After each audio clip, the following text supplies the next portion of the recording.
Hi, I'm Chris, and I'm heading up the art department on Elite Dangerous. Today I'm going to take a look at the capital ship video that we released a while back. We'll see how it relates to the game and how we are progressing with the in-game visuals. If you've been following our newsletters, you'll have seen many sketches and paintings produced by our talented concept team. These pieces let us try out ideas and styles, and once approved, serve as a guide for the look of the game. It's an ongoing and collaborative process. Whilst modelling and texturing, we'll take screenshots of in-game assets and pass them back to the concept team for a paint-over. With the video, we extended this approach, adding animations so we could see our concepts in motion. Parallel with the ongoing development of the game, a small team of artists and animators put together the capital ship battle. We scripted scenes that could be replayed time and time again, letting artists focus on the details of the scene, testing and comparing different techniques. This motion concept approach lets us get ahead of the game and previs elements that are not yet supported in engine. This was the case with the cockpit and HUD, which were rendered in 3ds Max and composited over the in-game footage.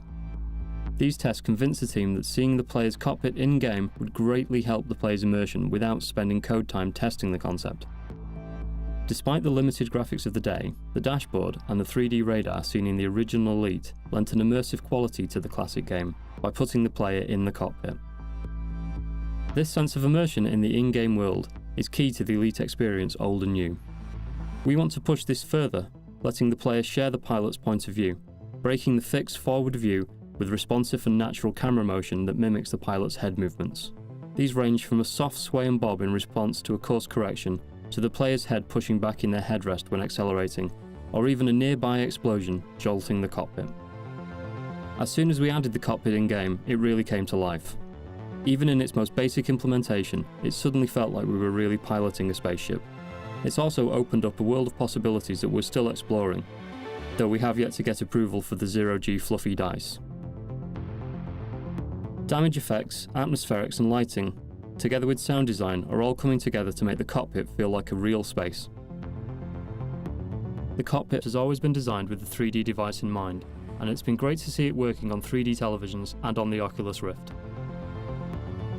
We don't see the cockpit as just an overlay on the game, but an integral part of the experience, with aural and visual clues to aid gameplay, together with lighting, sound design and effects used to highlight damage, proximity and ship status. The player might have to take action to solve a problem within their cockpit, such as a fire, a toxic leak from their cargo, or maybe even an outbreak of trumbles, as seen in the original Elite. To add to this realism, the dashboard is scuffed and scratched, and has running repairs made by the pilot. Careful attention was paid to the materials to make them recognisable and believable, and the max rendered overlay is now serving as a guide as we implement the in-game version. Going forward, we plan cockpits as varied as the ships themselves, each suited to the design and function of that vessel. We decided to go with a holographic heads-up display and instrumentation for a number of reasons. Firstly, it's visually interesting and exciting, which is a good place to start. It also feels like a logical progression from today's glass cockpits and augmented reality devices, giving the pilot, and so the player, all the advantages of an in-world display. Panels can easily be resized to fit content, and data can be intelligently placed anywhere in the game world. This approach also lets us fade panels and widgets dynamically to prevent the player's screen space from getting too cluttered. The holograms are in-world constructs that cast light on surrounding surfaces. Taking damage or running low on power might well cause your instrumentation to glitch or degrade. Having the information positioned in 3D space around the player really comes into its own when we add head look to the first-person camera view. These displays are not hands-on. The ship's flight is managed by the pilot through more tangible handheld controls. When the pilot is added, you'll see their hands manipulating twin input devices, giving the player a more tactile and direct connection with the ship. In the event of a failure in the systems that generate the HUD, the ship could still be flown using these controls, although it would take one hell of a pilot to pull it off. The workspace is linked to the pilot and follows them as they progress up the ship roster, subtly adapting to each new ship they purchase. Longer term plans see the layout reconfigured to give the pilot information in other scenarios. The radar provides a strong link to the original game, but isn't included for nostalgia's sake alone. The faux 3D nature of the original golf stick radar was ahead of its time and perfectly suits the holographic concept. When lighting the scenes, we wanted to make a clear connection between the action happening in space and the cockpit interior. Main lights such as the sun cast shadows into the cockpit, while other light sources such as explosions or ship's engines light the dashboard. The player's ship also lights the environment around it. The forward searchlights catch the walkways on the Federal battleship. This interactive lighting is present on the non-playable ships as well. Look carefully and you'll see the Empire fighters' engines lighting the launch bays as they emerge.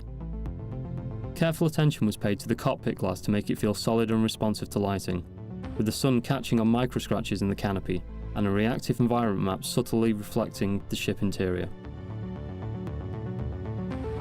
Although the video concentrates on combat, that's only one part of the game. Going forward, we will continue to motion concept elements such as trading, mining and docking, though it's unlikely these videos will be as visually polished.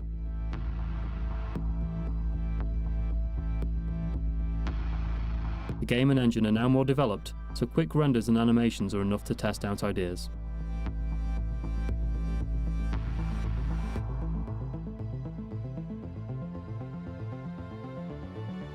Looking back, we've come a long way, but there's still a lot to do. In fact, I'd better get back to it. Thanks for listening.